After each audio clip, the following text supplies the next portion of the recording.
शिमला की हिस्ट्री देख रहे सभी दर्शकों का स्वागत है। नमस्कार, मैं हूँ रेशमा कश्यप और आज हमारे साथ एक बार फिर से जुड़े हैं हमारे सीनियर जर्नलिस्ट कुलदीप शर्मा जी। जी, सभी दर्शकों को नमस्कार। जी, तो आज जैसे कैबिनेट की बैठक आयोजित की गई थी और कुछ अहम फैसले यहाँ पर इस कैबिनेट की बैठक में लिए गए, कुछ कर्मचारियों से जुड़े हुए, कुछ पेंशनर से जुड़े हुए। और इसके अलावा आपको हम ये जानकारी जरूर देना चाहेंगे कि पिछले 2 सालों से कोरोना को लेकर जो बंदिशें लगाई गई थी हिमाचल प्रदेश में, उसे हम कह सकते हैं कि पूरी तरह से खत्म कर दिया गया है। लेकिन कोविड प्रोटोकॉल का पूरी तरह से पालन करना होगा। नो मास्क नो सर्विसेज वो चालू रहेंगी और इसके अलावा आप अगर बिना मास्क के घूमेंगे तो आपका चलाना भी हो जाएगा और सोशल डिस्टेंसिंग का आपको पूरी तरह से पालन करना है। तो अगर आपको याद होगा, मार्च 2020 का वो दिन जब प्रदेश सरकार की तरफ से हिमाचल प्रदेश में लॉकडाउन और कर्फ्यू की घोषणा यहाँ पर की गई थी और उसके बाद से हिमाचल प्रदेश में पूरी तरह से जो स्थिति है वो यहाँ पर बदल गई थी। सभी लोग मास्क पहनकर घूम रहे थे, यानी कि शुरुआती दिनों की अगर हम बात करें, सभी लोग अपने घर पर बंद थे।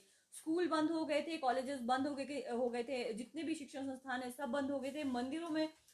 हम कह सकते हैं कि आप दर्शन करने नहीं जा सकते। तो पिछला हम कह सकते हैं कि जितना भी 2020 के बाद आज तक का जो समय था, आप हर एक दिन याद अगर करें तो हम कह सकते हैं काफी मुश्किल ये वक्त रहा। कोरोना के इतने मामले बढ़े, हिमाचल प्रदेश में बहुत सारे लोगों की यहाँ पर हजारों की संख्या में या लगभग 4000 के करीब कोरोना के चलते हिमाचल प्रदेश में मौत हुई। लेकिन अब हम कह सकते हैं हिमाचल प्रदेश में ये जो स्थिति कुछ सामान्य होना शुरू हुई है, कोरोना के जो आंकड़े हैं वो कम हो रहे हैं दिन प्रतिदिन। तो उसको लेकर हिमाचल प्रदेश सरकार ने ये फैसला लिया है आज कैबिनेट की बैठक में कि हिमाचल में जो बंदिशें लगाई गई हैं उन्हें पूरी तरह से हटा लिया गया है और तमाम जो शिक्षण संस्थान है अब वो 17 तारीख से खुल जाएंगे। जितने भी मंदिर है, अन्य धार्मिक स्थल है, वहां पर आम दिनों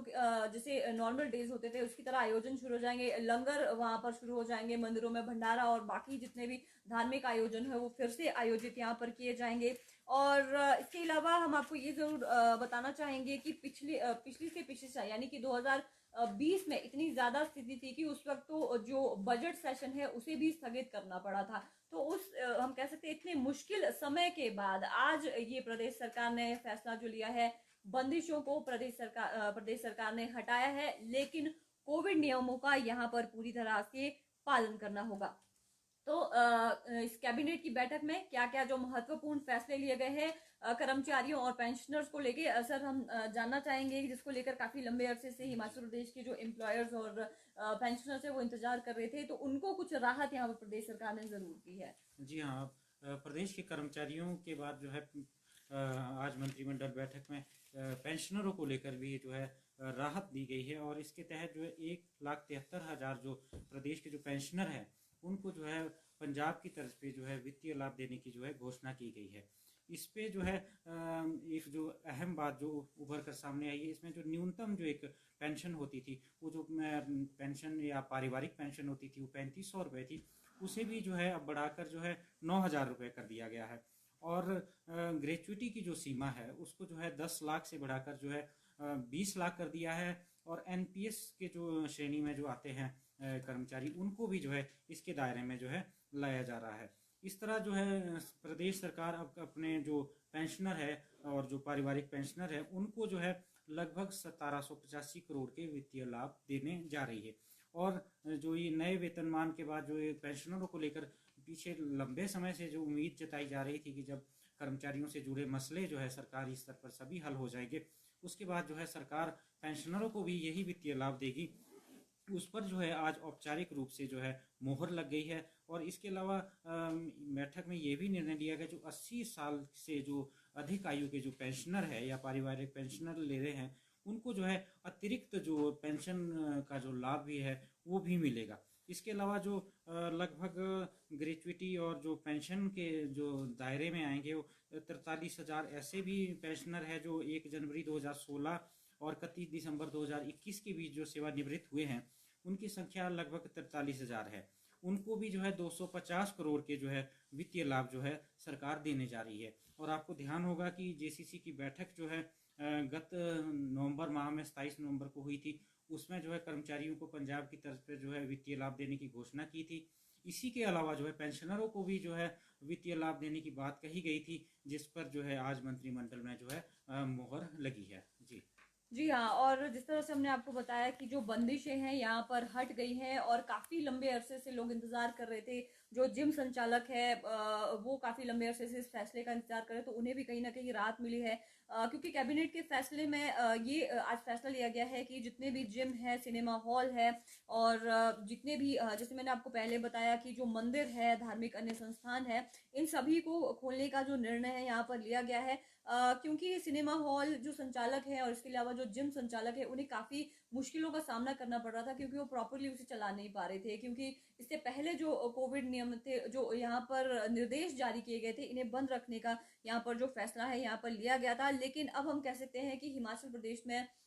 जो स्थिति है वो फिर से सामान्य होने वाली है। लेकिन कोरोना अभी कहीं नहीं गया है, अभी भी कोविड नियमों का आपको फिर से पालन करना होगा। नो मास्क और नो सर्विस को ध्यान में रखते हुए आपको जो अपनी सर्विसेज है वो अब हिमाचल प्रदेश में देनी होगी। लेकिन कैबिनेट में एक और जो अहम यहाँ पर फैसले यहाँ पर लिए गए हैं, ये हम आपको जरूर बताना चाहेंगे कि शादी और जो सार्वजनिक समारोह है उसमें जो यहाँ पर लिमिट रखी गई थी कि कितने लोग वहां पर पहुंच सकते हैं, इस शर्त को यहाँ पर हटा दिया गया है। अब किसी भी तरह की कि कितने लोग आ सकते हैं या फिर किस तरह की कैपेसिटी वहां पर होगी वेन्यू के हिसाब से, उसे पूरी तरह से हटा दिया गया है। लेकिन आपको कोविड नियमों का जो पालन है यहाँ पर पूरी तरह से करना होगा। उसी के मद्देनजर ही जितने भी शादी समारोह है उसका यहाँ पर आयोजन किया जा सकता है। इसके अलावा स्वास्थ्य विभाग को लेकर भी एक जो अहम फैसला यहाँ पर लिया गया है कैबिनेट की बैठक में। जी हाँ, मंत्रिमंडल की जो बैठक में जो है जैसे कि आपने ध्यान दिया होगा, मुख्यमंत्री जयराम ठाकुर बीते दिनों जो है नई दिल्ली गए थे और उस दौरान जो है 50 एम्बुलेंसों को जो है हिमाचल के लिए स्वीकृत किया गया था। तो ये जो 50 एम्बुलेंसें हैं वो हमारे जो स्वास्थ्य विभाग का बेड़ा है उसमें जुट जाएगी और जो प्रदेश में जो है मरीजों को जो है, रोगियों को जो है बेहतर जो है स्वास्थ्य सुविधाएं उपलब्ध हो पाएगी। यानी जो है 50 एम्बुलेंस सेवाएं अतिरिक्त जो है हिमाचल प्रदेश में और उपलब्ध होगी। इसके अलावा आज मंत्रिमंडल बैठक में एक अहम जो निर्णय लिया गया है वो है राज्यपाल के अभिभाषण को मंजूरी दी गई है, स्वीकृति प्रदान की गई है। और राज्यपाल जो है विधानसभा का जो बजट सत्र होता है उसके पहले दिन जो है इस अभिभाषण को पढ़ते हैं और इसमें मुख्य रूप से जो सरकार की जो उपलब्धियां होती है या जो सरकार के जो अब तक के जो कार्यक्रम होते हैं और जो आगे का जो रोड मैप होता है कि सरकार किस दिशा में प्रदेश को आगे ले जाना चाहती है,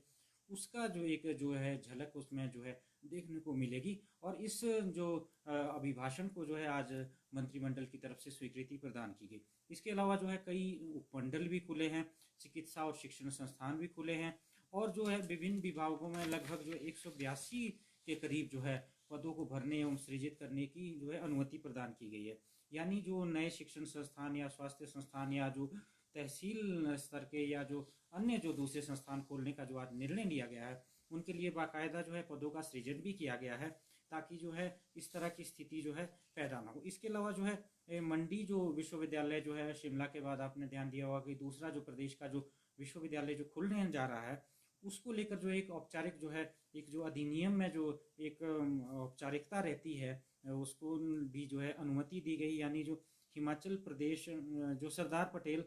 विश्वविद्यालय मंडी हिमाचल प्रदेश स्थापना एवं विनियम अधिनियम 2022 को 1 अप्रैल 2022 से जो है अधिसूचित करने का जो है निर्णय लिया गया है। इसके अलावा जो चर्चित जो इथेनॉल प्लांट लगाने का जो मामला चल रहा था उसको भी जो है हिंदुस्तान जो पेट्रोलियम कॉरपोरेशन जो लगाएगी उसको ₹1 प्रति वर्ग मीटर दर से जो है पट्टे पे जो है भूमि जो है आवंटित की जाएगी। इसी तरह जो है बिलासपुर के गंडालवी में जो है डिग्री कॉलेज खोलने की घोषणा की गई है और कांगड़ा में की जो है नूरपुर के सदवा में जो है उप तहसील खोलने का जो है निर्णय लिया गया है। जी, तो ये कैबिनेट के मुख्य फैसले थे जो हमने आपसे साझा किए और किस तरह की जो राहत है प्रदेश के कर्मचारियों को और जो पेंशनर्स है उन्हें मिली है। लेकिन एक और चीज़ जिसको यहाँ पर हम कह सकते हैं, जितनी भी प्रदेश भर के आउटसोर्स के जो कर्मचारी है वो इंतजार कर रहे थे कि उनको लेकर कब प्रदेश सरकार की तरफ से फैसला लिया जाएगा। तो कैबिनेट की बैठक में जितने भी आउटसोर्स कर्मचारी हिमाचल प्रदेश के करीब करीब 35,000 के करीब जो कर्मचारी है उनके मसलों को लेकर चर्चा यहाँ पर की गई और बैठक में ये निर्णय जरूर किया गया कि जितने भी विभाग है, निगम है, बोर्ड है, वहाँ पर जितने भी आउटसोर्स कर्मचारी, ये सुनिश्चित किया जाना चाहिए कि हर महीने 7 तारीख से पहले जिन कर्मचारियों को जो वेतन है वो दिया जाना चाहिए। बहरहाल जो उप समिति है वो इनके मसलों को लेकर अभी फिलहाल हम कह सकते हैं कि चर्चा कर रही है, मंथन हो रहा है कि आउटसोर्स को लेकर क्या फैसले आने वाले समय में लिए जा सकते हैं। तो कह सकते हैं हम कि बजट सेशन में पॉसिबिलिटी है कि कुछ फैसला इनको लेकर यहाँ पर किया जा सकता है। और अगला जो हम अब तक अपडेट पहुंचा रहे हैं ये बजट सेशन से जुड़ा हुआ है। तो आपको हम बता दें कि जो विधानसभा सचिवालय है वो बजट सेशन को लेकर जो तैयारियां हैं उसको करने में जुट गया है। और आज एक बैठक भी आयोजित की गई थी विधानसभा जो अध्यक्ष है विपिन सिंह परमार उनकी अध्यक्षता में, और सुरक्षा प्रबंधों से संबंधित ये जो बैठक है वहां पर आयोजित की गई थी। और कोविड नियमों को ध्यान में रखते हुए किस प्रकार इस बार का जो बजट सेशन है वो आयोजित किया जाना है, इन तमाम चीजों को लेकर वहां पर चर्चा की गई। तो आपको हम बता दें कि 23 फरवरी से ये जो बजट सेशन है राज्यपाल के अभिभाषण के साथ शुरू किया जाएगा और 15 तारीख तक, अगले महीने की 15 तारीख तक ये जो बजट सेशन है चलने वाला है। तो इसमें सबसे पहले कोविड प्रोटोकॉल का ध्यान रखते हुए यहाँ पर सब जितने भी लोग वहां पर एंटर होंगे उनकी सबकी थर्मल स्क्रीनिंग यहाँ पर की जाएगी। इसके अलावा जितने भी वहां पर एंट्रेंस पॉइंट है, प्रवेश द्वार है, वहां पर जो सैनिटाइजर है उससे लैस जो स्वचालित मशीनें हैं वो वहां पर स्थापित की जाएगी। और इसके अलावा ये जरूर ध्यान रखा जाएगा किसी भी तरह की जो कोताही है वहां पर ना बरती जाए, तमाम जो व्यवस्थाएं वहां पर वो अच्छे से की जाए। ये जरूर वहां पर दिशा निर्देश अधिकारियों को जारी कर दिए गए हैं कि बजट सेशन में सिर्फ उन्हीं लोगों को वहां पर आमंत्रित किया जाए या फिर उन्हीं लोगों को वहां पर आने की अनुमति दी जाएगी जिनको जो पास है वो विधानसभा सचिवालय की तरफ से जारी की जाएंगे। तो इसके अलावा जो आगंतुक है जो वहां पर आएंगे उनके लिए भी पास जारी किए जाएंगे ताकि जो कोविड महामारी को लेकर जो एसओपी यहाँ पर जारी की गई है उसका अनुपालन किया जा सके। और इसके साथ साथ जो दर्शक दीर्घा होती है वहां पर बैठने को लेकर जो यहाँ पर हम कह सकते हैं निर्देश जारी किए गए, सिर्फ 50% कैपेसिटी के साथ ही वहां पर जो लोग हैं वहां पर बैठ सकते हैं। और इसके अलावा 2 सेशन में यहाँ पर जो बजट सत्र है वो चलेगा सुबह और शाम के समय में, 2 चरण में। और भीड़ को कम करने के लिए जो विधानसभा परिसर है वहां पर जो आने की अनुमति सिर्फ उन्हीं लोगों की होगी जिनकी जरूरत, जिनकी सेवाओं की जो जरूरत है वहां पर विधानसभा में उस वक्त रहेगी। तो इसके अलावा जो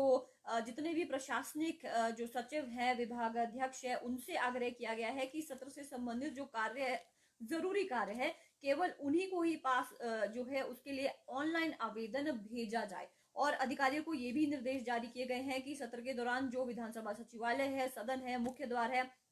एक दिन में 2 बार वहां पर जो सैनिटाइज है उन्हें किया जाए ताकि कोविड का जो खतरा है वो कम हो सके। और ये जो बैठक यहाँ पर आयोजित की गई थी, इस तरह के जो फैसले यहाँ पर इसमें लिए गए हैं। और इसके अलावा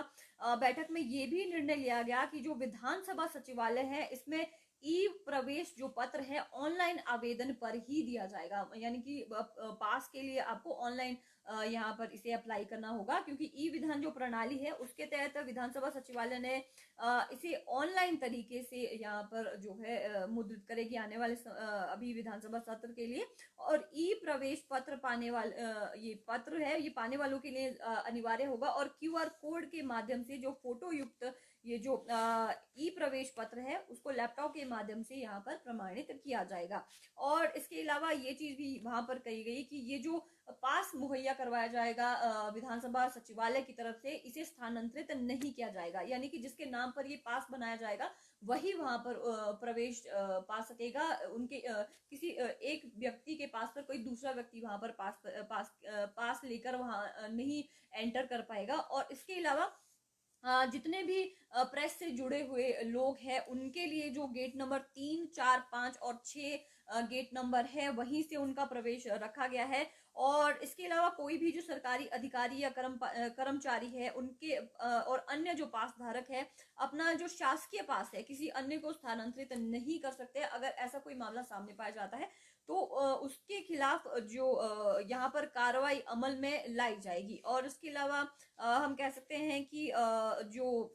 जब विधानसभा सत्र होता है तो उस वक्त काफी सुंदर तरीके से विधानसभा को सजाया भी जाता है। तो इस बार पिछली बार जैसे हमने देखा था कि रंग बिरंगी लाइट्स के साथ विधानसभा को वहां पर रोशन किया गया था और काफी हम कह सकते हैं आकर्षक विधानसभा का जो परिसर है वो पूरी तरह से लग रहा था। तो इस बार जो विधानसभा सचिवालय है दुधिया रोशनी के साथ जो है उसे सुसज्जित किया जाएगा। तो इस बार हम कह सकते हैं एक जो डिसेंट वे में हमें विधानसभा जो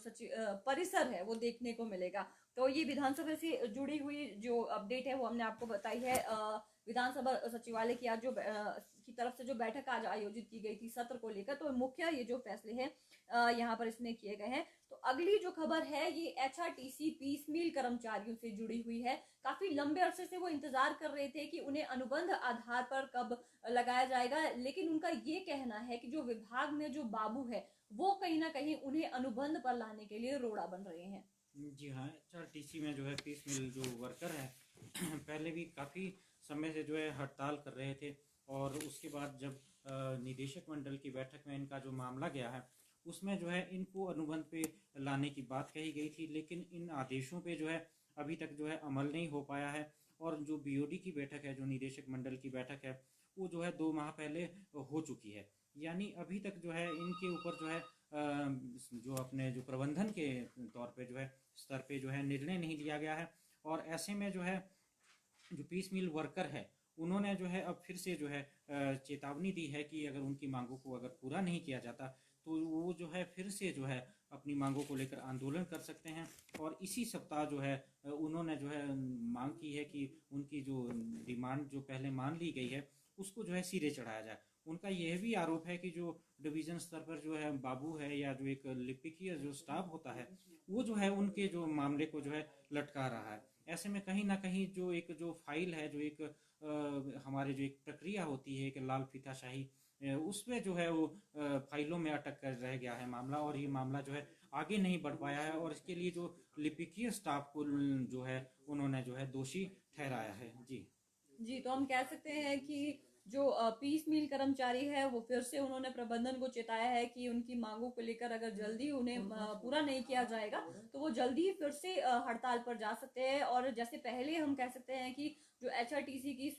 जो व्यवस्थाएं हैं वो पूरी तरह से चरमरा गई, तो उस तरह की तस्वीरें फिर से देखने को मिल सकती है। तो देखते हैं इन्हें अनुबंध आधार पर लाए जाने को लेकर कितना जल्दी जो फैसला है प्रबंधन की तरफ से लिया जाता है। यहाँ पर एक कमेंट सर आ रहा है, रविंदर जी पूछ रहे हैं क्या नर्सरी और KG की जो कक्षाएं हैं वो लगेंगी या फिर नहीं। जी हाँ, जो सरकार की तरफ से जो आज कैबिनेट जो ब्रीफिंग भी हुई है शहरी विकास एवं आवास मंत्री सुरेश भारद्वाज जी की तरफ से की गई है, तो उन्होंने ये एक शब्द का प्रयोग किया कि सभी शिक्षण संस्थानों को जो है खोला जाएगा। इसको लेकर जो है अभी भी जो सरकारी स्तर पर जो ये आपदा प्रबंधन जो डिजास्टर मैनेजमेंट सेल है उसकी तरफ से एक जो अधिसूचना जारी की जाती है, जिसको जो सर्कुलर जो है आगे जारी किया जाता है, जो औपचारिक जो एक अधिसूचना है जो सरकारी स्तर पे उसका अभी हाँ इंतजार है। और जैसे ही ये अधिसूचना माफ कीजिएगा जो इस तरह का जो सर्कुलर जो है आपदा प्रबंधन सेल की तरफ से जो है जारी की जाती है, उसको लेकर जैसे ही जानकारी मिलेगी हम अपडेट करेंगे। लेकिन जो आज हमारी मंत्रिमंडल की जो बैठक हुई है उसमें जो निर्णय लिया गया उसमें सभी शिक्षण संस्थानों का प्रयोग किया गया है। तो ऐसे में जो आप मान सकते हैं कि जो हमारी जो छोटी कक्षाएं हैं, चाहे वो पहली से 8वीं जो अब तक स्कूल नहीं आए या जो उससे जो निचले स्तर के जो बच्चे हैं उनको लेकर भी जो है स्कूल और जो शिक्षण संस्थान है उनको खोले जाने की पूरी संभावना है। इसको लेकर जो एक औपचारिक जो है आदेश जो है आपदा प्रबंधन सेल की तरफ से जो है आने का जो है अभी इंतजार किया जा रहा है। जी, अगली जो अपडेट है ये JBT प्रशिक्षुओं से जुड़ी हुई है। तो कुछ दिनों पहले हमने आपको तस्वीरों के माध्यम से दिखाया था कि जितने भी JBT और DLD जो प्रशिक्षु हैं वो शिक्षा निदेशालय के बाहर अपनी मांगों को लेकर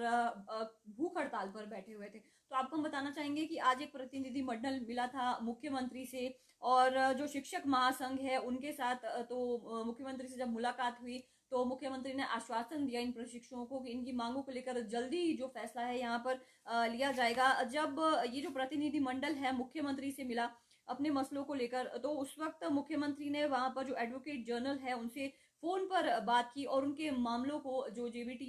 के जो अभी जो मसला चल रहा है उनको जल्दी से जल्दी सुलझाने की जो निर्देश है यहाँ पर दिए हैं। तो ये आश्वासन पाकर जो JBT है ये वापस अपने जहाँ पर ये हड़ताल कर रहे थे शिक्षा निदेशालय के बाहर, तो इन्होंने जो अपनी भूख हड़ताल है फिलहाल उसे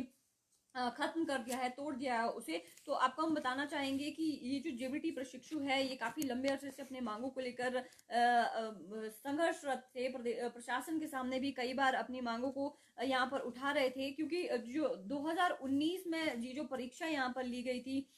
2019 में जेबीटी की, तो उसका रिजल्ट अभी तक नहीं आया था, जिस वजह से जो भर्तियां हैं इन प्रशिक्षुओं की नहीं हो पा रही थी। और इस रिजल्ट को जल्द से जल्द आउट करने की, रिजल्ट आउट करने की जो मांग है ये जेबीटी प्रशिक्षु यहाँ पर कर रहे थे, जिस वजह से जो क्रमिक अनशन पर ये लोग वहां पर बैठे हुए थे। और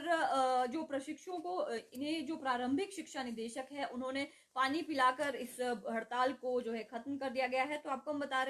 बताना चाहेंगे कि काफी लंबे अरसे से इनकी जो मांग है इसमें कुछ अड़चन आ रही थी, और उसके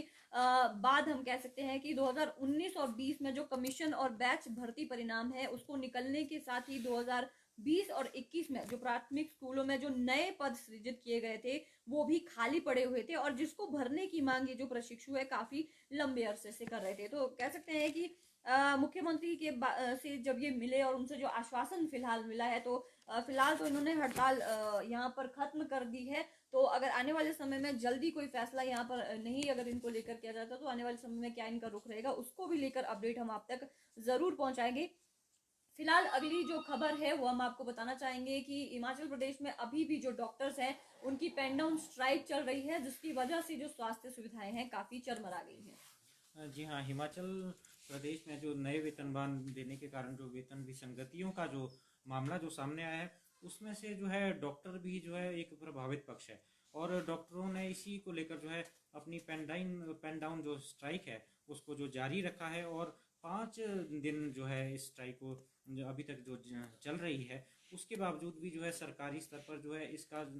कोई जो है निर्णय नहीं हो पाया है, ना सरकारी स्तर पर कोई चर्चा हो पाई है, और ना ही हड़ताल को जो है वापस लेने या जो है इस गतिरोध को तोड़ने के लिए कोई जो है निर्णय अभी तक नहीं लिया जा सका। जो डॉक्टरों की जो मांग है मुख्य रूप से जो कर रहे हैं उसमें जो है मुख्य रूप से जो है उनका कहना है कि जो छठे वेतन आयोग में जो वेतन विसंगतियां है उनको जो है दूर किया जाए, और पंजाब की तर्ज पर जो है उनको जो है वित्तीय लाभ दिया जाए। पंजाब वेतनमान के आधार पर जो है 2.37 लाख रुपए ही जो है इसको जो है तय किया गया है, और प्रमोशन में जो एक 4-9-14 का जो एक फार्मूला होता है उसको भी लागू किया जाए। यानी 4-9-14 एक ऐसा फार्मूला था जो पहले जो है वेतन आयोग की सिफारिशें लागू होने से पहले हिमाचल प्रदेश में चल रहा था, हालांकि इसको बंद कर दिया गया है। यानी अगर आपको जो है 4 साल की अवधि पर जो है किसी तरह की प्रमोशन नहीं मिलती तो उसको जो है एक इंक्रीमेंट मिलती थी। इसी तरह से जो है 9 साल तक आप अगर प्रमोट नहीं होते तो आपको दूसरी इंक्रीमेंट का लाभ मिलता था, और अगर 14 साल तक भी जो है आप एक ही पद पर है, आपको प्रमोशन नहीं मिल रही है, तो इसमें जो है तीसरी जो है इंक्रीमेंट जो है आपको मिल जाती थी। तो इसको लेकर भी जो है डॉक्टर मांग कर रहे हैं कि जो 4-9-14 का जो फार्मूला है या जो लाभ है उसे जो है पहले की तरह जो लागू किया जाए। इसी तरह जो है पीजी और जो अन्य श्रेणी के जो डॉक्टर है उनको विशेषज्ञ भत्ता दिया जाए, और जो कॉन्ट्रैक्ट आधार पर जो डॉक्टरों की भर्ती है जो उसमें 40% कटौती को समाप्त कर जो है पूर्ण जो है 57,100 रुपये का वेतन मान जो है दिया जाए। इसके अलावा जो डॉक्टरों का कहना है कि जो पंजाब की तर्ज पर जो जितने भी जो है वित्तीय लाभ है वो उनको मिलने चाहिए, और जो उनकी जो मांग है उसका जो है स्थायी समाधान खोजा जाना चाहिए, ताकि जो है प्रदेश में जो है स्वास्थ्य सेवाएं जो है पहले की तरह काम कर सके। लेकिन ये जो विभागीय स्तर पे जो है एक थोड़ा सा जो इस मसले को जो अब तक हल करने की दिशा में कोई जो है प्रभावी पग कह लीजिएगा वो नहीं उठाया गया है, जिस कारण जो है बीते 5 दिन से जो है प्रदेश में जो है स्वास्थ्य सेवाएं बुरी तरह से चरमरा गई है, और प्रदेश का जो मुख्य जो है प्रदेश का एक सबसे बड़ा जो चिकित्सा संस्थान आईजीएमसी है यहाँ पर जो है रोजाना जो है ओपीडी के बाहर जो है बड़ी भीड़ देखी जा सकती है। इसका कारण यही है कि डॉक्टर जो है पेन डाउन स्ट्राइक पर चल रहे हैं। जी, तो 16 तारीख तक जो डॉक्टर्स है उनकी पेन डाउन स्ट्राइक जारी रहेगी। तो देखते हैं 16 तारीख तक प्रशासन की तरफ से सरकार की तरफ से कोई फैसला या फिर कुछ आश्वासन इन डॉक्टर्स को मिलता है या नहीं, तो उसको लेकर भी अपडेट आप तक हम ज़रूर पहुंचाएंगे। फिलहाल अगली खबर का रुख करना चाहेंगे। ये जो खबर है ये रोहड़ू के मलखून से सामने आई है, जहां पर एक हम कह सकते हैं कि काफ़ी एक जो बुरी खबर सामने आई थी पिछले आज सुबह के समय में, जहां पर एक जो देवर है अपनी भाभी को मौत के घाट 25 साल के इस युवक ने अपनी भाभी को उतार दिया था। तो आपको हम बता दें कि ये जो घटना है बीते रविवार की है, जहां पर ये जो महिला है 25 वर्षीय ये जो महिला है जंगल में घास काटने के लिए गई थी, और जो आरोपी है वो घात लगाकर बैठा हुआ था और हाथ में उसके कुल्हाड़ी थी। और जैसे ही ये जो महिला है उसके सामने पहुंची तो आरोपी ने कुल्हाड़ी से 4 बार हमला किया इस महिला के ऊपर, जिससे इस महिला की मौत होगी। तो ये बताया जा रहा है कि ये जो महिला है ये इस आरोपी की भाभी थी। और उसके बाद जैसे ही इस आरोपी ने इस वारदात को अंजाम दिया, वो वहां से जगह से फरार हो गया। पुलिस को जैसे इस मामले में खबर मिली तो उन्होंने सर्च अभियान चला दिया। मैं आपको बता दूं रविवार की ये घटना है। सुबह करीब आज की अगर हम आपको जानकारी दें, आज सुबह तकरीबन 9:30 बजे जो रोहड़ू का जंगल है वहां पर एक पेड़ से इस आरोपी का जो शव है वो लटका मिला। तो आपको हम ये जरूर बताना चाहेंगे कि हत्या करने के बाद आरोपी ने एक दिन बाद यानी कि आज सुबह पेड़ से फंदा लगाकर अपनी यहाँ पर अपनी आत्महत्या जो है वो कर दी है। तो आपको हम ये जरूर बताना चाहेंगे कि इस मामले में किस चीज को लेकर जो विवाद, क्या कोई विवाद चल रहा था या किस वजह से जो युवक है, ये इस युवक की जो आयु है ये भी 25 वर्ष का ही था, और क्यों इतना बड़ा जो स्टेप इसकी तरफ से लिया गया कि अपनी भाभी को मौत के घाट इसकी तरफ से उतारा गया। फिलहाल इसको लेकर जो जांच है वो चल रही है कि क्या कारण है इन सब चीजों के पीछे। तो आपको हम बताना चाहेंगे कि आज शिमला जो एसपी है जो अभिषेक यादव, उनकी तरफ से एक प्रेस वार्ता आयोजित की गई थी रोहड़ू में, जहां पर उन्होंने ये जानकारी साझा की है कि ये सूचना उन्हें मिली है कि जो ये युवक है इसने नशे की हालत में इस वारदात को अंजाम दिया था। बहरहाल अभी इस चीज की पुष्टि नहीं हुई है कि ये जो युवक है ये उस वक्त नशे की हालत में था या नहीं, लेकिन फिर भी इसको लेकर जो यहाँ पर जांच है फिलहाल कि क्या युवक उस वक्त नशे की हालत में था या नहीं, या क्या पूरा मामला है, किस वजह से इस युवक ने इस वारदात को अंजाम दिया है, तो उसको लेकर तमाम जो चीजें हैं उसे छानबीन यहाँ पर पुलिस की तरफ से की जा रही है। और जब इस युवक ने आत्महत्या की तो उस वक्त पुलिस ने आज सुबह शव को बरामद कर दिया गया है, और पुलिस ने इस शव के पास से मोबाइल और वारदात में जो उपयोग किया गया हथियार है उसे भी बरामद कर दिया गया है। और इसके अलावा जो कार्यकारी एसपी है उन्होंने ये जरूर कहा है कि अगर नशे की हालत में इस तरह का काम इस युवक की तरफ से किया गया था तो ये जरूरी हो जाता है कि जो युवा हैं उन्हें नशे से दूर रहना चाहिए, क्योंकि नशे की हालत में इस तरह की घटनाओं को अंजाम दिया जाता है, ताकि इससे हम कह सकते हैं कि जो यंगस्टर्स हैं उनके आने वाले समय में पूरी जो लाइफ है वो खराब हो सकती है। तो इसमें ज्यादा से ज्यादा जरूरी है कि जितने भी यंगस्टर्स हैं आज के वो नशे से दूर रहें और इस तरह की एक्टिविटीज में पार्टिसिपेट जरूर करें, जिस वजह से हम कह सकते हैं कि अपनी लाइफ को वो राइट डायरेक्शन की ओर ले जाए। तो फिलहाल अभी हम कह सकते हैं कि किस वजह से इस हत्या को अंजाम दिया इस युवक ने, इस मामले में पूरी तरह से स्पष्ट तौर से कुछ नहीं कहा जा सकता। इसमें अभी जो जांच है पुलिस प्रशासन की तरफ से वो चल रही है। कुछ भी नया अपडेट इसमें आएगा उसको लेकर हम आप तक जरूर जानकारी पहुंचाएंगे। फिलहाल अगली खबर का जो रुख है वो हम करना चाहते हैं। कुछ दिनों पहले हमने आप तक अपडेट पहुंचाई थी कि शिमला सिटी में जो एचआरटीसी परिवहन की बसें हैं लगातार जो बैटरी जो है गायब हो रही है एचआरटीसी बसों से। तो आपको बताना चाहेंगे पिछले 18 दिनों में 19 एचआरटीसी बसों की जो 38 बैटरीज है वो चोरी हो चुकी है, और तमाम इतनी वारदात के बाद भी जो पुलिस प्रशासन है वो बेखबर है। जी हाँ, बिल्कुल निश्चित तौर पर जो है 18 दिनों में जो है 19 जो एचआरटीसी की बसें हैं उनमें से जो है 38 जो है बैटरियाँ जो है चोरी होने की जो है अब तक जो है सूचना जो है सामने आई है, और इसके चलते जो है एचआरटीसी प्रबंधन को जो है परेशानी का सामना करना पड़ रहा है। और ये जो सिलसिला है लगातार जो है चला हुआ है, एचआरटीसी प्रबंधन की तरफ से इस बारे में जो है पुलिस जो जिला पुलिस है उसको भी सूचित किया गया है, लेकिन उसके बावजूद भी जो है इसको जो चोर है जो इस में जो है सिलसिले में जो आरोपी या ये कह लीजिए जो इसमें जो शामिल है उनको जो है अब तक जो है पकड़ा नहीं जा सका है। बीते दिनों की बात करें तो निगम प्रबंधन की जो है एक चंडीगढ़ रूट की जो बस थी जो है वो देर रात लगभग 11:15 बजे शिमला पहुंचती है, लेकिन और उसे जो है पेट्रोल पंप जो है HRTC का टूटी गंडी के पास जो है खड़ा कर दिया जाता है। और जब सुबह जो है इस बस को जब चालक परिचालक की तरफ से जो है चेक किया जाता है तो इसमें से जो है बैटरी को जो है गायब पाया गया। तो ये कुल मिलाकर जो है बैटरियां जो चोरी हुई है अब तक लगभग 4,16,000 माफ कीजिएगा 4,18,000 रुपए का जो है मोटे तौर पर जो है HRTC प्रबंधन की तरफ से जो है नुकसान आंका गया है। और इस मामले में जो है कोई भी जो है बैटरी चोर जो गिरोह है उसको अब तक जो है पकड़ा नहीं जा सका है। और हैरानी इस बात की है कि बसें जो है जैसे कि अभी हमने बताया कि टूटी कंडी में जहाँ पे HRTC का पेट्रोल पंप है वहाँ पर खड़ी थी, वहाँ से ही जो है बैटरी को जो है चोर उड़ा ले गया। और बैटरियों को जो चुराने की जो है सिलसिला जो है लगभग पिछले जो है 28 जनवरी से जो है ये शुरू हुआ था और जो अब तक जो है लगातार जो ये सिलसिला जो है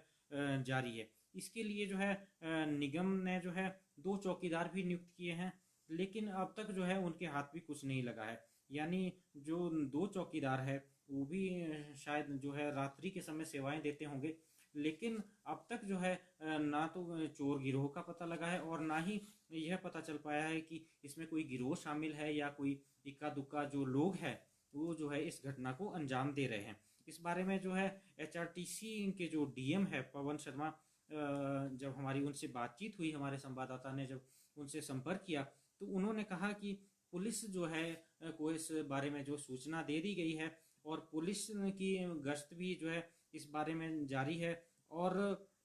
माफ़ कीजिएगा ये DSP ट्रैफिक जो है कमल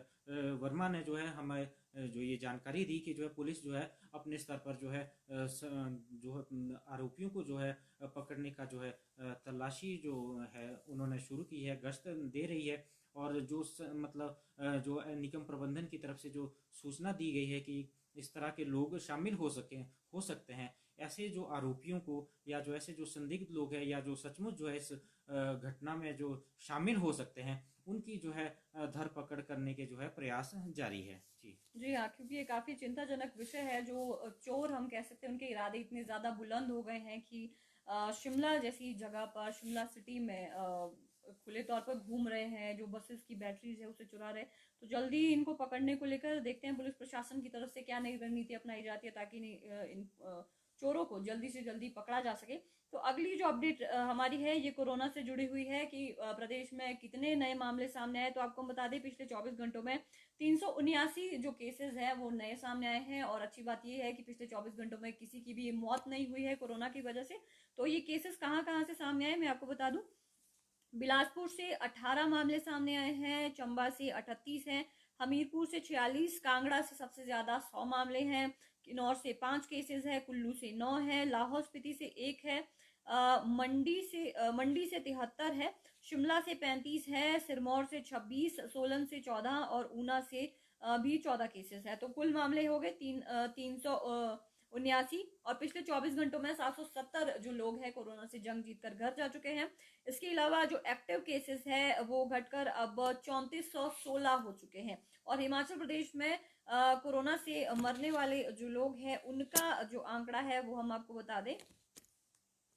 कि ये 4065 पहुंच चुका है। और इसके अलावा हम आपको ये जरूर बताना चाहेंगे कि पिछले 24 घंटों में 7074 जो लोग हैं उनका टेस्ट किया गया था कोरोना को लेकर, जिसमें 10 लोगों की रिपोर्ट आना बाकी है और 375 पॉजिटिव केसेस आए हैं। और इसके अलावा नेगेटिव जो रिपोर्ट है 6679 लोगों की आई है। तो ये कोरोना से संबंधित जो अपडेट है वो हमने आपके सामने रखी। और शिमला का जो कोरोना की डिटेल है कुछ ही देर में हम अपने पेज पर साझा करेंगे, जिससे आपको ये जरूर हम कह सकते हैं सूचना पहुंच सके कि शिमला में ये जो नए मामले हैं कहाँ कहाँ से सामने आए। तो फिलहाल के लिए आपसे इजाजत चाहेंगे और तमाम अपडेट्स आप तक इसी तरह से पहुंचाते रहेंगे। तो फिलहाल के लिए आपसे इजाजत, कोशिश करेंगे कल इसी समय आपके सामने मौजूद हूँ नई अपडेट के साथ। तब तक के लिए आप बने रहिए शिमला केसरी न्यूज के साथ। नमस्कार।